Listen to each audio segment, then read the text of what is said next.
Selamat bertemu kembali dalam materi sertifikasi UML 2.5. Kali ini kita akan membahas prinsip use case yang ada dalam dokumen UML 2.5 bagian 18 use case. Mari kita bahas secara berlahan prinsip-prinsip tersebut agar kita dapat memodelkan menggunakan use case dengan benar. Pertama, mari kita bahas fungsi dan elemen yang ada dalam use case.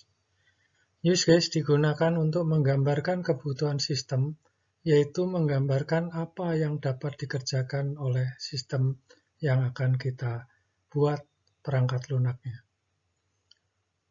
Bagian pokok dalam diagram use case adalah aktor, use case itu sendiri, dan subjek. Subjek merepresentasikan sistem di mana use case akan diterapkan. Pengguna dan lainnya yang berinteraksi dengan subjek disebut aktor. Interaksi antara use case dan aktor dapat digambarkan menggunakan anak panah sebagai penekanan inisiasi atau tidak menggunakan panah yang hanya menggambarkan adanya interaksi antara aktor dan use case. Use case adalah spesifikasi dari sejumlah perilaku yang diperagakan oleh subjek, yang menghasilkan nilai yang dapat diamati oleh satu atau lebih aktor atau stakeholder daripada subjek. Jadi di sini ada nilai yang dikeluarkan oleh use case dan diperlukan oleh aktor. Oleh karena itu, use case masuk dalam diagram perilaku. Perilaku use case dapat mengubah state atau pola komunikasi dalam subjek. Subjek use case dapat berupa komponen, subsistem, atau kelas. Jadi di sini kita bisa menggunakan use case diagram untuk menggambarkan isi interaksi yang ada di dalam satu komponen, subsistem, maupun kelas. Use case adalah unit fungsional yang diberikan oleh subjek ke aktor. Di dalam interaksi antara aktor dengan use case, kita bisa memberikan spesifikasi multiplicity, yaitu spesifikasi yang menunjukkan jumlah instan, use case, dan aktor yang terlibat dalam interaksi. Relasi antara use case dan aktor satu yang terdapat dalam gambar di sebelah kiri dapat dimaknai bahwa use case diinisiasi oleh dua aktor satu. Di sini aktor satu adalah peran yang dimainkan oleh aktor. Misal dalam peluncuran roket diperlukan dua orang yang membuka kunci, baik itu secara bersamaan maupun sekuensial.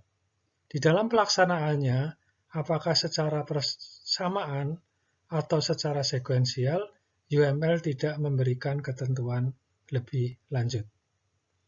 Relasi antara use case dan aktor 2 untuk contoh kedua dapat dimaknai bahwa use case dijalankan oleh aktor 2 berulang kali. Sebagaimana perulangan itu dilakukan, apakah bersamaan atau sekuensial tidak diatur dalam standar UML 2.5. Contoh kasus ini seperti yang terjadi pada pekerjaan manajer bank yang mungkin mengakses banyak akun nasabah. Dalam diagram use case dapat terjadi relasi antar use case. Dalam standar UML 2.5 ada 3 macam relasi antar use case, yaitu include, extend, dan generalisasi. Kali ini akan kita bahas terkait dengan relasi include. Include digunakan ketika ada bagian perilaku yang sama pada dua atau lebih use case. Bagian perilaku yang sama dikeluarkan menjadi use case tersendiri dan di-include ke semua use case induknya atau use case asalnya. Dalam kondisi seperti ini, maka use case induk atau including use case dalam kondisi tidak komplit dan harus dikomplitkan oleh use case include-nya atau included use case. Maka dapat disimpulkan bahwa use case induk tergantung pada use case include-nya agar fungsi daripada use case induk menjadi komplit. Dengan demikian maka notasi relasi antar use case induk dan use case include berupa notasi dependensi, yaitu garis berpanah putus-putus dari including use case ke included use case. Sebagai contoh, seperti yang digambarkan dalam diagram di sebelah kiri, kita dapat membaca bahwa aktor dalam melakukan aktivitas membayar memerlukan use case mengecek saldo akun bank agar proses pembayarannya menjadi komplit. Atau use case membayar menjadi komplit. Use case mengecek saldo akun bank dikeluarkan dari use case membayar karena use case mengecek akun bank bisa jadi digunakan oleh use case lain, misalnya pada waktu aktor mengambil uang atau pegawai bank mengecek akun nasabah. Bisa jadi use case mengecek saldo akun bank digunakan pada use case induk di subjek lainnya. Jadi di sini dapat disimpulkan bahwa kalau ada use case include yang digambarkan dalam satu subjek, tapi hanya di-include dalam satu use case induk, boleh jadi di subjek lain, use case mengecek atau use case include itu digunakan lagi.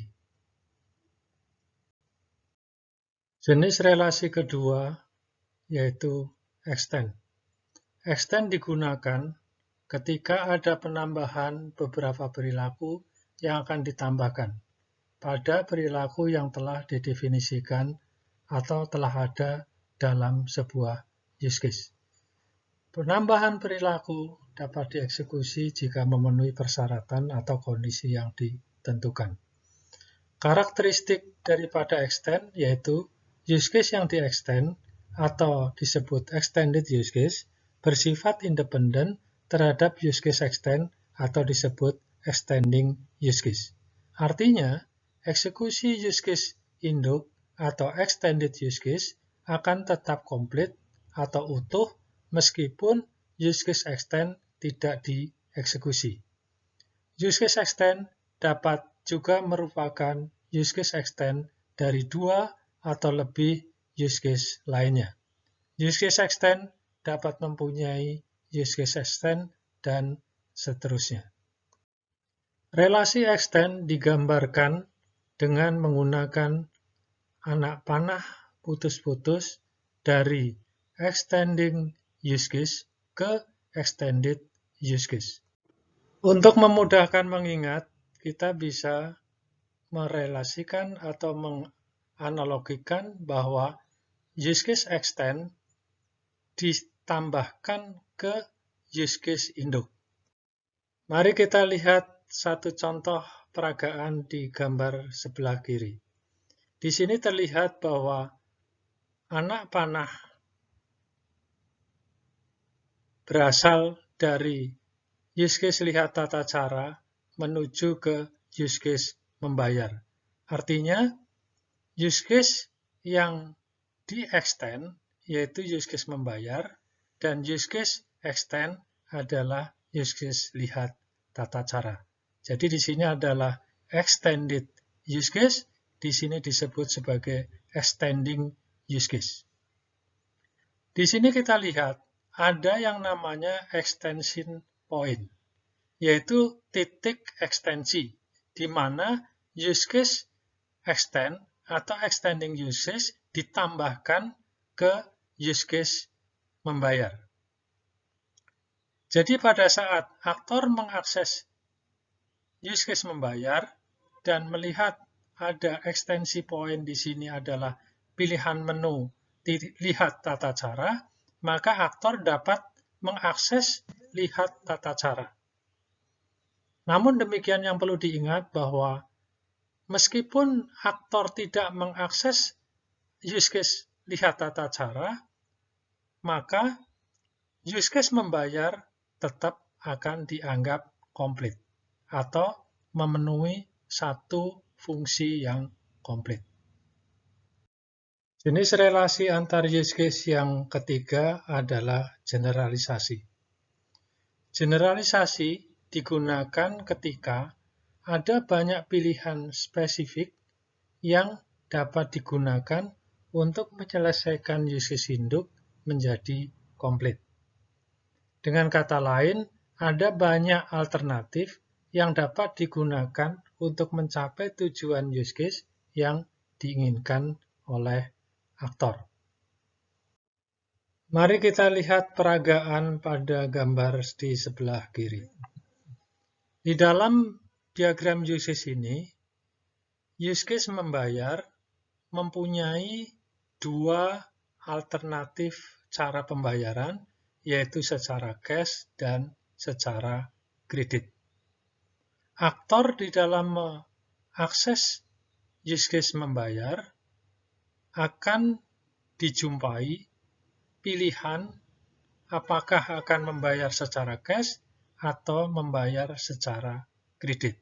Artinya di sini ada dua alternatif yang digunakan atau dapat digunakan oleh aktor untuk melengkapi fungsi membayar.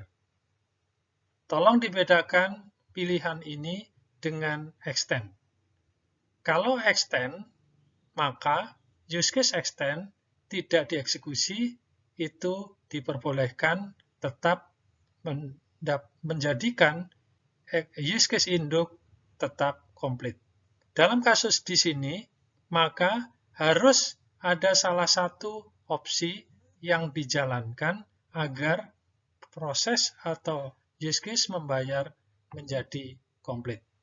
Jadi tolong dapat diperhatikan kenapa tidak dapat digunakan extend di sini, karena di sini jelas kalau use case induk, yaitu dalam hal ini adalah use case membayar, tidak mengeksekusi salah satu cara pembayaran, maka proses pembayaran tidak pernah akan selesai atau komplit. Dalam pembahasan sebelumnya telah disampaikan bahwa subjek dalam suatu use case itu bisa berupa komponen, subsistem, atau use case. Di sini kita lihat beberapa contoh penggunaan use case, yaitu pertama, penggunaan use case yang menerangkan interaksi fungsi dalam satu paket atau package. Dapat juga kita peragakan hal yang sama untuk komponen. Selain itu, use case dapat juga digambarkan dalam sebuah kelas diagram dengan simbol use case di pojok kanan atas. Di sini contoh use case yang terasosiasi dengan state machine. Di sini ada on behavior, yaitu berupa state machine call, yang kalau kita lihat detailnya di dalam state machine diagram, proses aktivitasnya seperti itu. Kemudian, kalau kita lihat use case yang menggunakan notasi kelas, maka di sini kita akan menggambarkan use case yang mengandung extend use case berupa extension poin, yaitu kapan di-create, kapan diproses, dan seterusnya. Dari pembahasan sebelumnya, ada beberapa hal yang perlu kita ingat terkait dengan use case. Use case digunakan untuk memodelkan fungsionalitas dari sistem yang diperlukan oleh pengguna atau stakeholder use case. Konsep kunci use case terletak pada elemen yang menyusun use case dan relasi antar elemen. Elemen use case berupa aktor, use case itu sendiri, dan subjek. Relasi antar use case dan aktor dapat mempunyai multiplicity. Relasi dapat digambarkan berupa panah yang mempunyai ujung untuk menunjukkan intensi aksi atau tidak berpanah, yang hanya menggambarkan relasi. Relasi antar use case dapat berupa include, extend, dan generalisasi. Subjek dapat berupa sistem, komponen, subsistem, atau kelas.